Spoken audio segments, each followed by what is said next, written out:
the fundamentals of the economy that the governor mentioned starts and ends in the kitchen. And unless there's economic prosperity, there's no way that you're going to be able to go into a deep rural Sri Lankan village and talk of being Sri Lankan and all of these fancy terms that we tend to talk about in forums like this. This is the reality. And the problem is very clear. It is corruption at every level.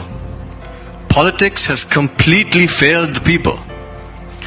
And the figures stare us in the face.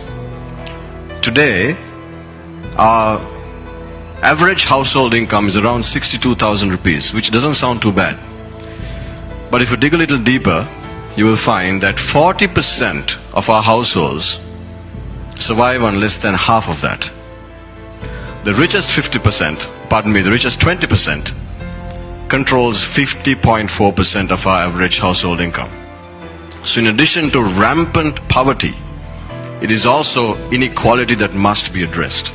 Unless we address inequality in the rural areas of Sri Lanka, because the split is around 3.5 to 4 million of us live in urban areas, 16 million live in the rural areas.